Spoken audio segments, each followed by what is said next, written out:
Dans un exercice d'équilibre entre rigueur financière et vision politique, la gouverneure du Lualaba a présenté vendredi 14 novembre 2025 devant les élus provinciaux l'économie du projet d'édit budgétaire rectificatif pour l'exercice 2025, marquant une étape importante dans la gestion des finances publiques. Dès l'entame de son intervention, la gouverneure Marie-Thérèse Masuka a salué la cohésion exemplaire entre l'exécutif et l'Assemblée provinciale, posant ainsi le cadre d'un débat constructif et institutionnellement apaisé. Marie-Thérèse Masuka Saini a justifié la révision à la baisse du budget initial par la conjoncture minière actuelle, marquée notamment par de nouvelles restrictions à l'exportation du cobalt, ressource majeure de la province, ayant entraîné une chute considérable des recettes internes. Il y a lieu de faire observer qu'au cours du premier semestre de l'année en cours, certains événements ont pu se produire, m'obligeant moi et mon gouvernement de revoir l'édit numéro 035 du 27 décembre 2024, adopté en ce même hémicycle en la même date. Parmi ces événements qui ont conduit à la modification du précité édit budgétaire, en voici quelques-uns, sans que cette brève énumération ne soit exhaustive.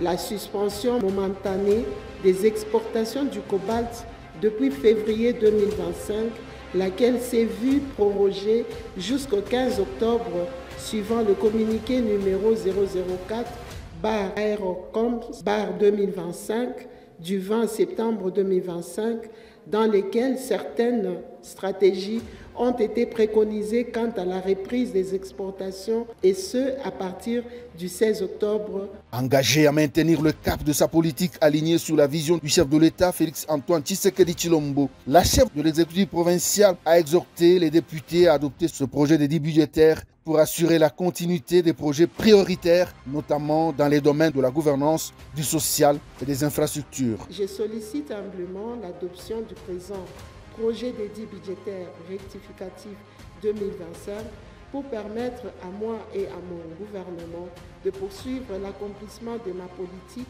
laquelle s'aligne sur la vision du chef de l'État, garant de la nation, son Excellence, Monsieur le Président de la République, Félix-Antoine Tshisekedi Tshilombo. Les représentants des groupes parlementaires ont salué la résilience du gouvernement lualabais, tout en soulevant des préoccupations structurantes telles que la diversification de l'économie pour sortir de la dépendance au secteur minier, la mise en œuvre rigoureuse des projets budgétisés et la transparence dans l'exécution des dépenses publiques. Nous devons tous retourner au champ. Le Mali nous a détourné de l'essentiel aujourd'hui. Votre gouvernement doit multiplier beaucoup d'efforts pour encourager les agriculteurs en octroyant les engrais pour le respect du calendrier agricole. Page 18, toujours volume 6. À quelle hauteur les subventions ont-elles été attribuées aux écoles publiques non publiques? Cas de l'école Waikato, Mukena et Lukendi dans le territoire de l'eau. Nous voulons dès lors savoir quelle a été la justification ayant conduit à la suppression de ces rubriques dans le budget rectificatif 2025. Dans le volume 6, 4 plutôt page 124 et 125, concernant la dette sociale et la dette commerciale, le budget rectificatif 2025 montre une baisse importante par rapport aux prévisions initiales. On voudrait aussi connaître quelles en sont les motivations. Après une courte suspension de la séance, Marie-Thérèse Masuka est revenue à la tribune avec des réponses précises, factuelles et convaincantes, démontrant une parfaite maîtrise des dossiers techniques et financiers.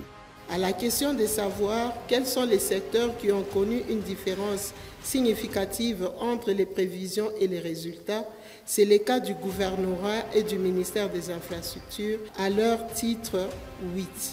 Pour ce qui est de l'accroissement constaté sur les véhicules automoteurs, il y a lieu de faire observer que la stratégie de recouvrement forcé appliquée par la province en début du deuxième semestre 2025 a permis de réaliser cet accroissement.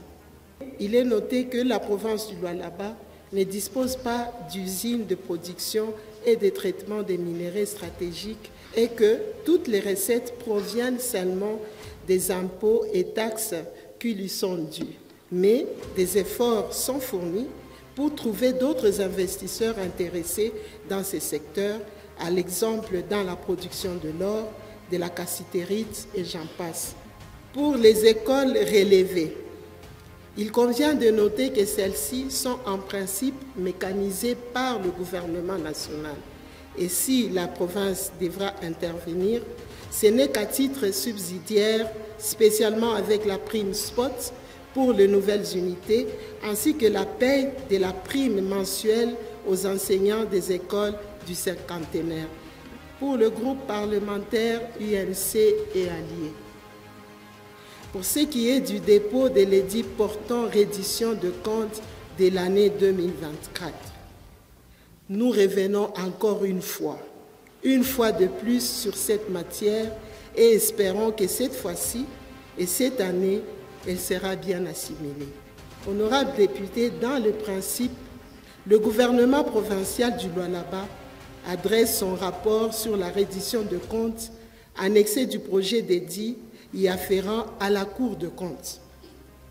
Après analyse et débat contradictoires au niveau du bureau de la Cour de comptes à Kinshasa, la Cour de comptes transmet directement son rapport définitif au bureau de l'Assemblée provinciale pour disposition, ce qui a toujours été fait chaque année dans le respect des délais. Son discours empreint de pédagogie a suscité des applaudissements nourris dans l'hémicycle, traduisant une adhésion quasi unanime des élus à sa démarche. Il a par ailleurs réaffirmé sa volonté d'exécuter chaque ligne du budget selon les normes de bonne gouvernance. Le projet d'édit budgétaire rectificatif 2025 était déclaré recevable par la plénière et transmise à la Commission économique et financière pour un examen approfondi en vue de son adoption définitive. Le projet de budget rectificatif de la province du Lualaba exercice 2025 est déclaré.